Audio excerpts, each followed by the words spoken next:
Bien, buenas noches, estimados estudiantes. Continuando con la sesión de matemática para segundo de secundaria, la sesión número 2, el tema de hoy es masa corporal de estudiantes. Para ello seguimos trabajando dentro del estándar de 6 de la competencia Resuelve problemas de gestión de datos de incertidumbre.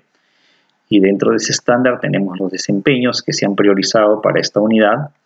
Y les comentaba que dentro de ellos, el día de hoy, por ejemplo, vamos a trabajar recopilar datos de variables cualitativas nominales u ordinales y cuantitativas discretas o continuas mediante encuestas, empleando procedimientos, estrategias, recursos adecuados. Los procesa y organiza en tablas con el propósito de analizarlos y producir información. Esta va a ser el desempeño más alto que digamos que se está priorizando. Sin embargo, recuerden que para nosotros lo más importante es poder plantear una afirmación o una conclusión sobre esos datos, construir conocimiento a partir de los gráficos, de los cuadros que podamos obtener. Bien, vamos a la situación significativa del día de hoy, de la sesión.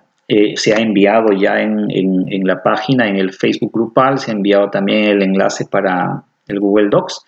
El tema masa corporal de estudiantes. El profesor de educación física pesa a sus estudiantes para actualizar sus fichas personales y luego registra los datos de una libreta. Ahí está la imagen de peso. Tenemos un conjunto de datos que se han registrado en la libreta del maestro. Y dice, expresa el comportamiento de estos datos mediante un histograma a partir de la lectura del gráfico. Determina además, entre qué valores varía la masa de la mayoría de estudiantes y en qué cantidad de estudiantes tiene masa corporal igual o mayor a 61,7 kilogramos. Bien, ahí está el enlace de la imagen que hemos tomado. Bien, vamos a conocer los pasos. Recordemos los pasos que necesitamos para poder resolver una situación problemática. Estos nos brinda Polya, ¿no? Que el primer paso siempre es comprender el problema muy bien para poder resolverlo. El segundo paso es diseñar una estrategia o un plan. El tercer paso es ejecutar ese plan. Y finalmente reflexionar sobre lo que hemos hecho, si es que es correcto o algo nos hemos equivocado, ¿no? Y si había de repente un camino más rápido. En función a esos pasos tenemos el primer paso, que es comprendemos el problema siguiendo Polya. ¿Y qué nos permite en ese primer paso? Es poder comprender bien el problema, identificar los datos que tenemos y aquellos que podríamos necesitar. Identificar si existe suficiente información o hay información que falta y no la tenemos a la mano. Debemos leer la situación las veces que sea necesario hasta comprenderla. En este caso, más que leer la situación así taxativamente, debería ser poder darle otras miradas al problema para poder entender o verificar que estamos comprendiendo bien el problema, ¿no? Parafrasear es una estrategia muy valiosa para poder comprender el problema. Bien, en función a ello, a esta comprensión del problema, se les envió a ustedes, le decía al Facebook, las actividades que permitían recoger esas evidencias de estar comprendiendo lo que estamos leyendo. Y entonces el enlace ahí está, se publicó a ustedes en varios medios, redes sociales. Y acá, como respuesta, mira, lo interesante que hay un conjunto de respuestas del grupo de estudiantes. Y lo que quiero manifestar es que el segundo E está ganando. Miren, tiene un 36,4%. Luego le sigue el segundo F con un 30,3%. Luego en participación está el segundo G con un 18,2%. Y finalmente está el segundo H con 15,2%. Recuerden que yo puedo monitorear lo que ustedes van produciendo. Y para mí es maravilloso la participación de ustedes. Yo estoy seguro que el segundo G y el segundo H van a subir, así como el segundo F van a subir su porcentaje de participación para las siguientes actividades. Y en este caso también, las preguntas de comprensión del problema eran, algunas de ellas, por ejemplo, entender qué estudiante presentaba el menor peso y cuál era su peso, ¿no? Y dentro de esas respuestas, la respuesta correcta está bien. Miren, era Silvia 40,7 porque eso está en la tabla. Sin embargo, hay algunos que han marcado Noemí, hay algunos 39,4. Este dato era un distractor. O sea, Noemí en ninguna parte de la tabla existe con 39,4. Tú debes ceñirte a lo que dice tu tabla. Recuerda eso para la corrección de tus datos y leer bien la información. Otra pregunta también que buscaba ver cuánto estabas comprendiendo era cuál estudiante presenta el mayor peso y cuál es su peso. Y en este caso la respuesta que ha ganado, que tiene el mayor porcentaje, es Jesús con 80 kilogramos. Tiene más del 64%. Y luego hay algunos que han marcado, mire, Jesús con 82,5. Es cierto que 82,5 es un peso mayor que 80, pero en la tabla no existe ningún valor mayor a 80 kilogramos, por lo tanto este también era un distractor para ver si te das cuenta que no era un dato dentro de que se extraía del problema. Es también una información que es necesaria que te des cuenta para más adelante. Estoy seguro que es importante que respondas así te equivoques, no hay problema, y hacer la retroalimentación como ahora en este momento, ¿no? Bien, continuamos entonces con este trabajo y dentro de esa comprensión del problema, una pregunta también establecía, decía, para comprender la situación significativa responde, ¿de qué trata la situación problemática? Acá tengo al 100% de aciertos, ¿no? De la estatura de los profesores, del peso de los estudiantes de un aula, del peso de los padres de familia, de la estatura de los estudiantes. Todos han marcado, ¿cuál? Muy bien, ¿no?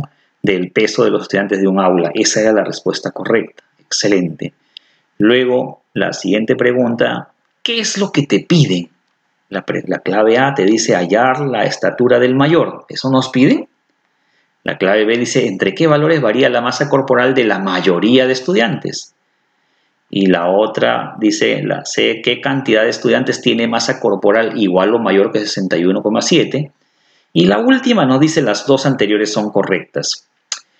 ¿Cuáles han marcado? ¿Cuál es la respuesta correcta? Evidentemente la D, porque tanto la B y la C son parte de la pregunta del problema. Y esto también nos hace comprender bien lo que queremos entonces. Bien, si hemos comprendido lo que queremos, entonces ahora diseñaremos una estrategia o plan. Esta fase te permitirá iniciar la búsqueda de las estrategias que te serán útiles para resolver la situación o diseñar un plan de acción preguntándote si has visto un caso parecido o si conoces algún método que te ayude a solucionarla. En este caso, observa la tabla, mira, tiene cantidad de datos y es más, ahora tiene muchos datos que son en decimales, que están también con enteros, como en este caso, pero también hay muchos datos con decimales. Es complejo poder trabajar de esta manera. Entonces, debemos hacer algo. La pregunta que te hace nuestro personaje dice, ¿crees que podrás responder a las preguntas del problema con los datos así? ¿Qué opinan ustedes? La evidencia es que no se puede, ¿no? Para eso había una pregunta, entonces, también dentro de lo que se había explorado. ¿Qué es lo que debes hacer para responder a las preguntas de la situación significativa? A. Hacer un histograma sin necesidad de una tabla de frecuencias. ¿Será posible ello? B. Elaborar una tabla de frecuencias y un histograma con los pesos de los estudiantes. Ah, mira, qué interesante. Acá hay una respuesta que parece ser la correcta. Elaborar una tabla de frecuencias y un histograma con los pesos. C. Hacer una tabla de frecuencias con las estaturas. ¿Será correcta las estaturas? No trataba de ello, ¿no es cierto? O sea, definitivamente está descartada la C. ¿La A está descartada o no? Hacer un histograma sin necesidad de una tabla de frecuencias. En este caso de estos datos todos con decimales mezclados va a ser imposible hacer un histograma sin hacer tu tabla de frecuencias primero. Por lo tanto, la A y la C están descartadas. Nos queda que la B parece correcta, pero leemos la D y nos dice organizar la información de los pesos de los estudiantes en una tabla de frecuencias y un histograma para interpretar la información. ¿Cuál de las preguntas es más completa, la B o la D? ¿Cuáles las alternativas, mejor dicho? En este caso nos damos cuenta que la alternativa D es más completa y es más coherente con lo que se debe hacer en el trabajo. Entonces, es lo que debemos hacer, organizar la información de esos pesos que los vemos ahí todos dispersos, ¿no? Entonces, esta es la estrategia que vamos a hacer, organizar la información entonces. Entonces, si ya tenemos nuestra estrategia, lo que sigue es el tercer paso, siguiendo a Polya, es ejecutar el plan. Para ejecutar el plan, ¿qué nos va a permitir aplicar la estrategia elegida o el plan diseñado? Debes asegurarte de que cada paso esté bien realizado. De esta forma te acercarás más a la solución. En esta tercera fase, ejecutar el plan, quiere decir que yo debo organizar los datos en una tabla de frecuencias. Y para organizar esa tabla de frecuencias, debemos entonces, obviamente, organizar esos pesos en una tabla de frecuencias. Ahí no está nuestro personaje. Muy bien. ¿Y eso qué quiere decir? Lo primero que debemos hacer entonces es saber cuántos intervalos tendremos. ¿Ya? ¿Te acuerdas? Para trabajar había que haber en nuestra tabla de frecuencias una cantidad de intervalos. Y entonces el número de intervalos, que le denominamos K, sabiendo que la fórmula es K igual a la raíz de n. ¿Y qué es raíz de n? Ahora vamos a ver. En este caso, ¿te acuerdas una pregunta que ha venido también dentro de la plataforma para saber a cuántos estudiantes se le ha pesado o cuántos estudiantes tiene el aula? ¿Qué han respondido? 40, 36, 32, 60. ¿Se dieron cuenta de cuántos estudiantes eran? Muy bien. Si vemos la tabla, tenemos 1, 2, 3, 4 columnas y tenemos 1, 2, 3, 4, 5, 6, 7, 8. 8 filas. 8 filas por 4 columnas, 8 por 4, hay 32 estudiantes. Entonces, sabemos que n es 32. Acuérdate con hace un rato que era para poder calcular el intervalo, el número de intervalos nos dice que K es la raíz cuadrada de n. Pero sabemos que n es 32, por lo tanto será entonces K, la raíz cuadrada de 32, utilizando la calculadora nos sale 6,6568 y siguen infinitos decimales, es un número irracional. Y eso se aproxima a ¿qué número? Si te das cuenta, 5 pasó de 6,5, esto ya se aproxima a 6, por lo tanto entonces nuestra tabla tiene que tener 6 intervalos. ¿Te das cuenta cómo estamos trabajando? Lo estoy haciendo bastante didáctico para que puedas recordar. Siempre que tengas un conjunto de datos, le sacas la raíz cuadrada y esa es la cantidad de intervalos que va a haber. Esto normalmente se aplica para grandes datos, ¿no? En este caso ahora nuestro amigo nos está llamando por teléfono porque es una educación a distancia. Ahora debemos conocer el rango de los datos. Muy bien, el rango R. Y para eso, ello tiene que ver con el peso mayor y el peso menor. ¿Te acuerdas que dentro de esta tabla esa era una pregunta? ¿Cuál es el estudiante que presenta el peso, el menor peso y cuál es su peso? ¿Quién era? Ustedes han respondido la mayoría que era Silvia con 40,7, ¿no? Que también podría ser Noemí si hubiese estado en la clave. Acá la clave era Silvia con 40,7, pero no había Noemí. Noemí 39,4 no era lo correcto. Hubiese sido lo correcto Noemí 47, ¿no? 40,7. Pero como no estaba en la clave correcta era Silvia 40,7. Y otra pregunta que también apuntaba a esta parte del plan, mira, es ¿cuál es el estudiante que presenta el mayor peso? ¿Y cuál es su peso? Y en este caso, identificado también en el gráfico, era Jesús con 80 kilogramos. No existe nadie con mayor peso que Jesús con 80 kilogramos. Y entonces nuestra clave era Jesús 80 kilogramos. Recuerda que tiene que salir de nuestra tabla el mayor y el menor peso. Y en este caso, como ya tenemos el mayor y el menor, nosotros vamos a calcular nuestro rango de datos de esta manera. El rango será el mayor menos el menor valor de la variable, que tomó la variable peso. El mayor 80 menos el menor nos sale 39,3 y eso se aproxima a 39 redondeándolo, ¿no? Muy bien, ya tenemos nuestro rango que es 39. Entonces continuamos nuestro trabajo. Si ya conocemos recuerda que ya conocemos, vamos a conocer la amplitud ahora de cada intervalo. Ya conocemos que tenemos 6 intervalos, ya sabemos que nuestro rango va a ser 39, es 39, y la amplitud, bueno, ahí se ha adelantado, pero vamos a ver por qué sería 7 la amplitud. La amplitud es igual al rango entre, la animación se ha adelantado ahí, pero no se preocupen. ¿A qué es igual la amplitud? Rango entre la cantidad de intervalos. ¿Cuánto vale nuestro rango? Acá tenemos que es 39. Entonces 39 entre la cantidad de intervalos que van a ser 6, eso nos da 6,5. Y entonces lo aproximamos a 7. Es correcto, mira, ven. Nuestra amplitud de intervalo va a ser 7. Ya tenemos entonces nuestros 6 intervalos y nuestra amplitud del intervalo que va a ser 7.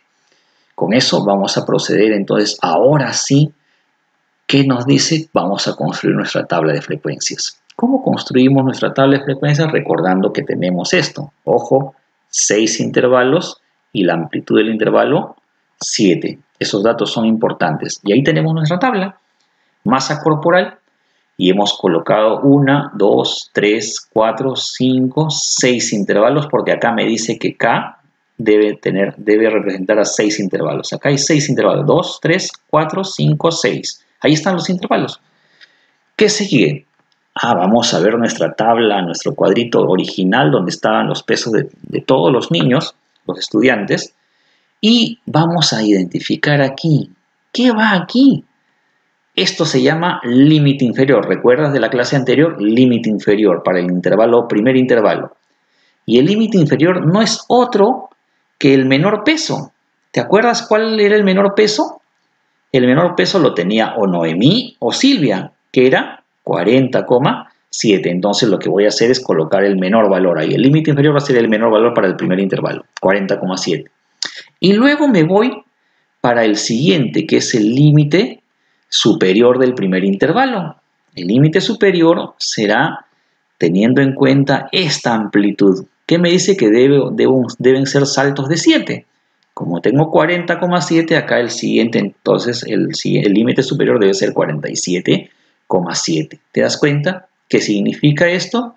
Que parte desde 40,7 hasta antes de 47, porque acá nos está diciendo que es intervalo abierto, mira, cerrado, abierto. Esto ya lo debes haber visto el año pasado.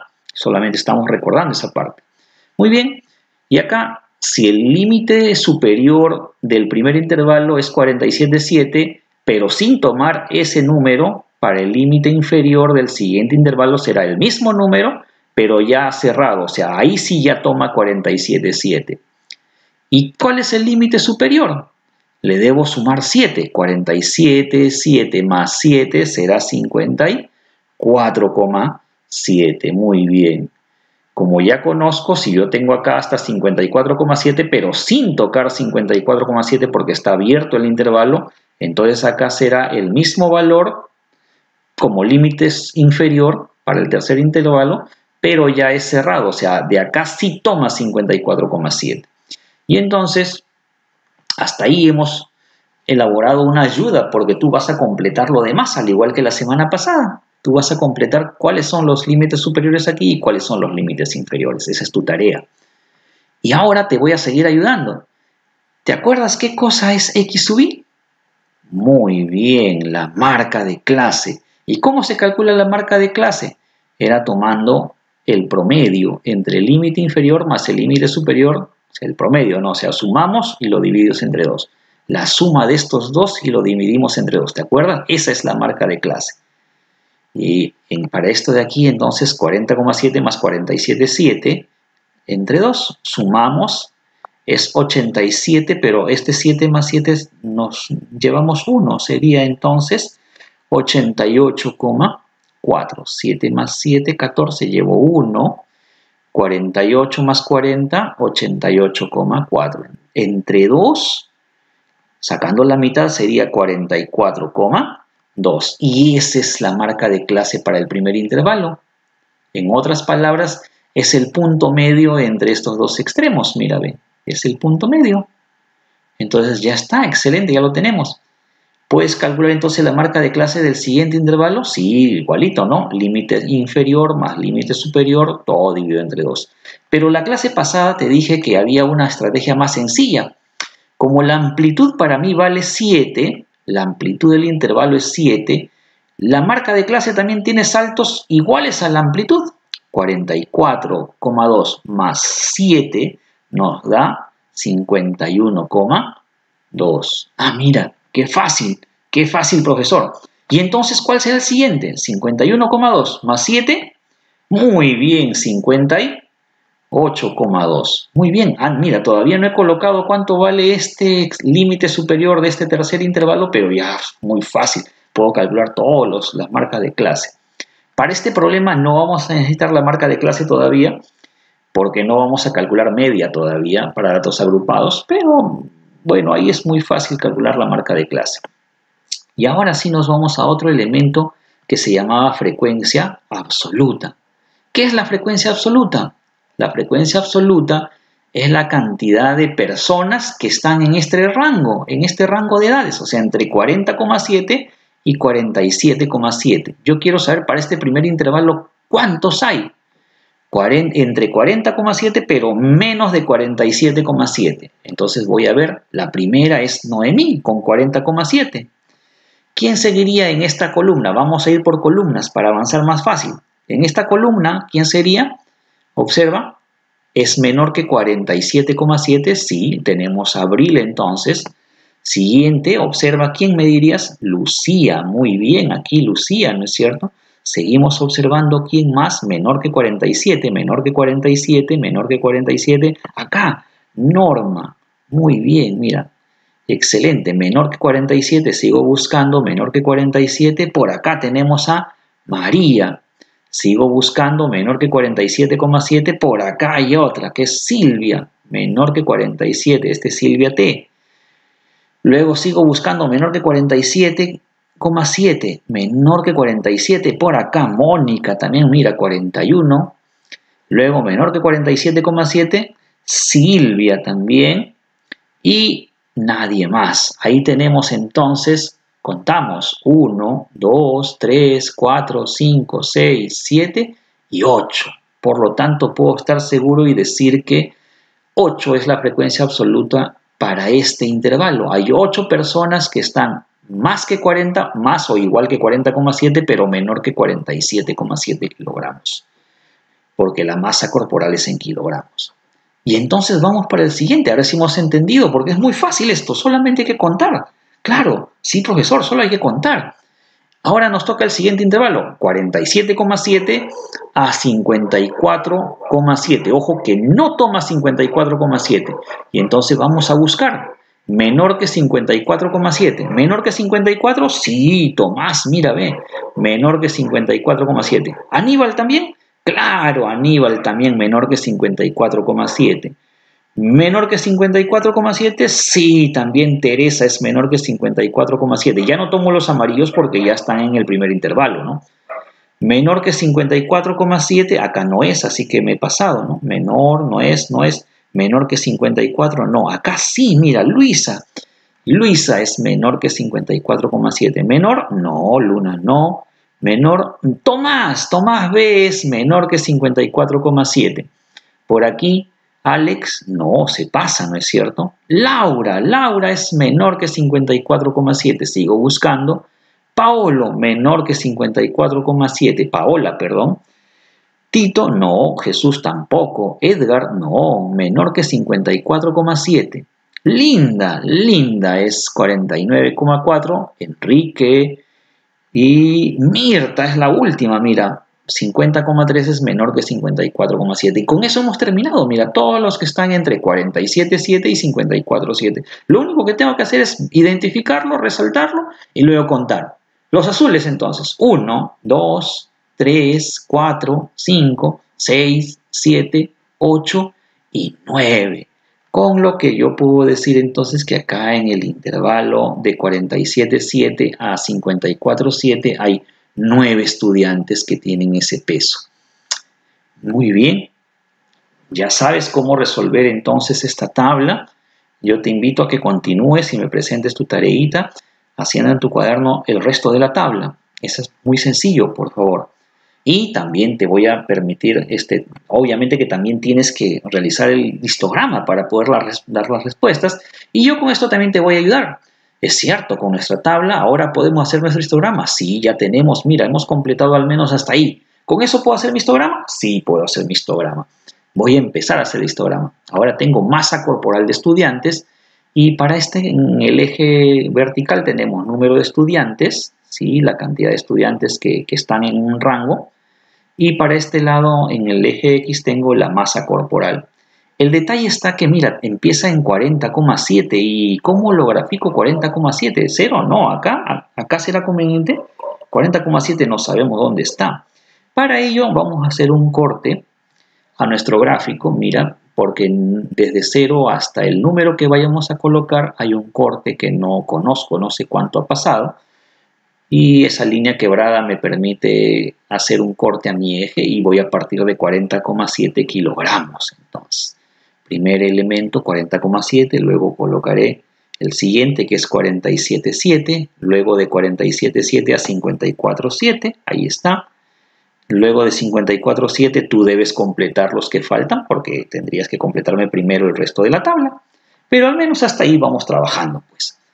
Como ya sabemos entonces de 40,7 a 47,7 ¿cuántos hay? De 40 a 47 hay 8 personas. Entonces lo que voy a hacer es voy a subir mi barrita y son hasta 8. Para verlo mejor le pongo 8 sobre la barra. Para el siguiente intervalo de 47,7 a 54,7 hay 9, entonces pongo 9 personas, entre 10 y 8 está 9, exactamente a la mitad, y para hacerlo mejor le pongo 9. Entonces, es muy sencillo, estimado estudiante, hasta ahí la ayuda para que tú puedas completar el resto de tu tabla y también completes el histograma. Eso es todo por hoy. Muchas gracias por la atención, estimados estudiantes.